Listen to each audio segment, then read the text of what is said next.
مش هيضايق حد يعني من الناس اللي بتتفرج. ونجرب حتى بالمره ايه منتجات السكين كير والعنايه بالبشره صعبه في فتحها، تقريبا محتاجه ميك اب ارتست تكون فاهمه هي اللي تفتح الحاجات ديت. وبناخد حاجه قليله على طرف صباعنا طبعا علشان ما ننزلش كتير. اهلا بكم في ريفيو مع شوري، والنهارده ريفيو اباظه. فاحنا النهارده بقى ضربنا الاوتفيت بتاع ايجيبت عشان نروح نصور ورد، وعلشان كده جينا ورد. وما تنساش اديني قلبك، اديني قلبك خد قلبي، اديني قلبك خد قلبي. خلينا قاعدين مستنيين. احنا قاعدين مستنيين الكشري، قالوا التحضير من 10 دقايق لربع ساعه، وانا بقالي هنا نص ساعه ولسه الكشري ما جاش. نزل لنا البطاطس بس، مش عارف اعمل ايه الصراحه، بس ادينا قاعدين مستنيين يعني. بس البتاعه دي هتبرد. تعالوا نشوف مع بعض الهاليبينو بايتس. الهالبينو بايتس. عامة اصلا الهالبينو بايتس بتبقى في العادي حلوه يعني. تعالوا نشوف الهاليبينو بايتس بتقول ايه، ولكن ما ننساش قبل ما نبدا ان الاكل اذواق، السمك صحاب مش طواجن. بسم الله.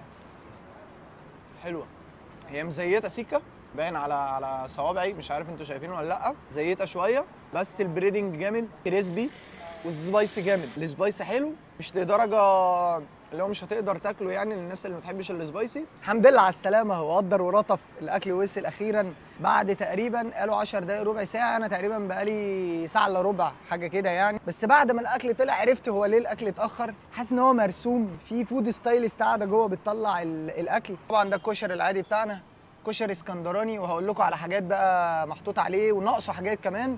وده الباتر تشيكن، وده بطاطس. تعالى نبدا بيها كده نشوف البطاطس دي بتقول ايه كده قبل ما نخش على الكشري. دخلت بعد كده بقى في بطاطس ورد اللي هي قريبه شويه من البطاطا الحاره اللبناني. لذيذ البصل المحمر اللي محطوط فوق ده. بسم الله. عاديه، لذيذ يعني، بس هي سبايسي سيكا عليها فلفل، بس لذيذه. نخش في الاهم والمهم، كشري. الكشري العادي اللي هم هناك مسمينه كشري ورد. الكشري تحس ان هو نضيف، هو بس الرز فيه اكتر من المكرونه بشكل ملحوظ، بس اعتقد لو قلت لهم ان انت عايز تزود المكرونه مش هيعترضوا يعني. نزل لنا الصلصه، الكب بتاع مصباح علاء الدين، اللي هو تحس ايه شبه بتاع مصباح علاء الدين شويه. قلت لهم امال فين يا جماعه الحاجات العنايه بالبشره والسكين كير اللي انتوا بتنزلوها لكل الناس؟ قال لك هي بتبقى تيك اواي، ولكن لو عاوزها نجيبها لك مفيش مشكله. قلت لهم يا ريت، لان انا جاي عندي تقشير وعاوز اظبط البشره بتاعتي. فجابوا لي الصلصه، سوري، الصلصه من هنا عشان مكتوبه بالعربي. طبعا بقى بيبقى كاتب لك كام ملي ومش عارف ايه، علشان برضو لو هتقشر وتعمل ايه سكراب وحاجات وتظبط نفسك. ودي دقه صغنونه دي كده، ايه حاجه بعد الحلاقه لترطيب الدقن ولا حاجه. ودي شطه، بس مش عارف بقى يعني دي ممكن تبقى سبايسي ولا لا، وهي صغنونه قوي كده. تعالوا نبدا بصلصه مصباح علاء الدين نعمل بيها، لان انا كنت عاوز اجرب دي، بس انا مش عارف هي للبشره الدهنيه ولا ايه. بس خلونا نبدا بديت، دي مضمونه، دي اللي انا عارفها يعني.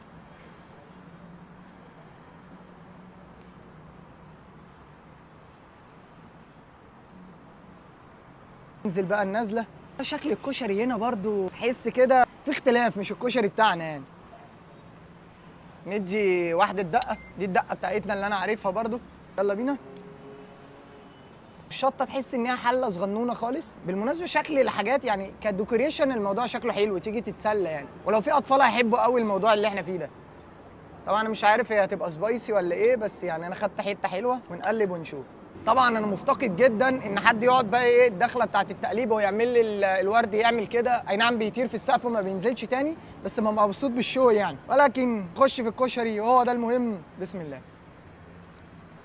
انت راكك ولا ايه؟ يا اخي نفسي تطمني، ريح قلبي وقول لي ان انت راكك داير. ها ان شاء الله يخليك. ناخد معلقه كمان بقى فيها حمصايه عشان انا بحب الحمص برضو. بسم الله.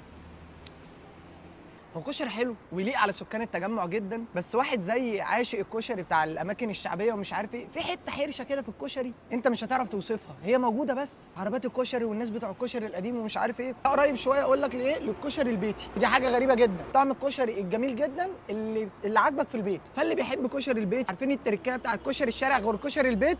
هنا بقى في ورد كسروا النظريه دي خالص. كشري ورد هو كشري البيت مش كشري الشارع، ما فيهوش الحته الحرشه بتاعت كشري الشارع. بما اننا ذكرنا كشري الشارع واكل الشارع، فتعالوا نشوف كبده الشارع مع الكشري هتبقى عامله ازاي. جربت برضو الاضافات دي لوحدها عشان انا الصراحه بحب اكل الكشري لوحده. اول حاجه السجق، ده مش لذيذ الصراحه. وبعد كده جربت حته كده برضو من الكبده. حلوه كده. بسم الله. برضو الكبده حاسس ان هي رايحه في حته الكبده البيتي، برضو مش كبده الشارع، ملهاش علاقه بكبده الشارع خالص.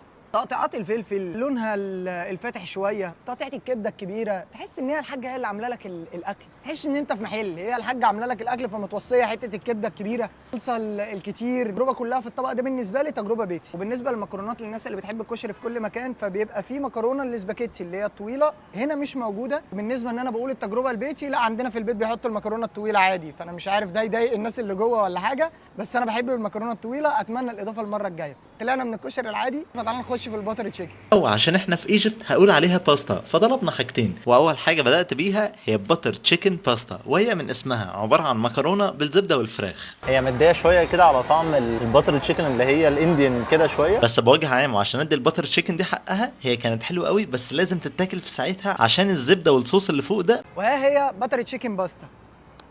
نضرب شوكه جميله، ناخد حته تشيكن مع حته مكرونه، الشوكه الجميله، بسم الله.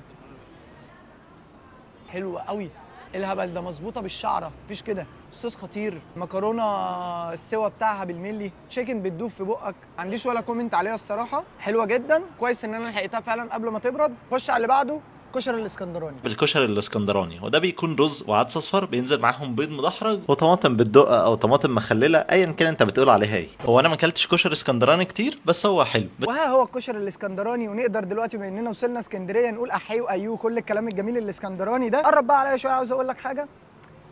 من خبرتي في الكشري الاسكندراني اللي باكله، ده بيض مدحرج، هو هناك بيبقى مسلوق بس، الورد اللي موجود فوق الوش ده مش بيبقى موجود هناك. في طماطم تمام بتبقى موجوده، ولكن بيبقى زياده المفروضه على الكشري الاسكندراني بتنجان مقلي وبطاطس كمان مقليه، مش موجود. بالنسبه لي تجربه الكشري الاسكندراني او الكشري الساحلي مش كامله بالنسبه لي، ولكن هي اذواق، في ناس بتعملها كده وناس بتعملها كده. انا بتكلم على اللي انا كنت باكله في اسكندريه يعني. تعالوا نخش ونشوف الطعم. حطيت حته صفار بيض، وناخد معلقه، بسم الله. الكشري الاسكندراني جامد. الكشري الاصفر في العموم انا بحب اكله حتى في البيت يعني. هنا جامد برده مفيش كلام. طماطم، وانا في بيتنا بحط صلصه عادي جدا، فاسمحوا لي احط صلصه لو ده مش هيضايق حد يعني من الناس اللي بتتفرج. ونجرب حتى بالمره ايه منتجات السكين كير والعنايه بالبشره، صعبه في فتحها، تقريبا محتاجه ميك اب ارتست تكون فاهمه هي اللي تفتح الحاجات ديت. خلصنا الماسكات بتاعتنا يعني بتاع سكين كير، فعلا حاسس ان انا في مصيف. صن بلوك، هنعمل الان صن بلوك للبتاعه، وبناخد حاجه قليله على طرف صباعنا طبعا علشان ما ننزلش كتير. وقعتكم بهزر طبعا، مش هعمل كده. هنعمل كده، بنعمل كده طبعا، واحنا بنرش على وش الكشري ما نجيبش حاجه عند عينه عشان ما تترفش. خلاص كده فل قوي. ناخد من الدقه الصغيره، هي دي الدقه، انا حاسس ان هي ازازه صمغ يعني، بتنزل لي تنقيط كده. جرب الشطه عشان تبقى تجربه كامله، معلش يعني. نقلب بقى التقليبه الجامده، ومعانا البضايه نقطعها ايه كام تقطيعه كده عشان نعرف نقلب. معلقه بقى فيها ايه الطماطم والبيض والصلصه، المعلقه المتكامله. صورت يا اخي، رد عليا يا اخي، يا اخي قدرني في مره ورد عليا، بس بيهز دماغه. ماشي، بسم الله. انا مش عاوز حاجه تانية من الطبق، انا قايم مروح خلاص. رجعت لكم، ما تقلقوش عليا، اطمنوا انا كويس. المعلقه الخطيره اللي انا عملتها طعمها حلو جدا، بس اوفرول عمل حاجه حلو. الكشري طعمه بيتي، شرب عدس اصفر اللي هو الكشري الاسكندراني طعمه جامد. المكرونه حلوه جدا، اكتر حاجه تيجي تطلبوها على ضمانه شوري. من الثلاث حاجات اللي احنا طلبناهم، بما اننا في محل كشري فاحنا مش هنطلب الكشري، احنا هنطلب المكرونه الباتر تشيكن، هي اكتر حاجه عجبتني هنا.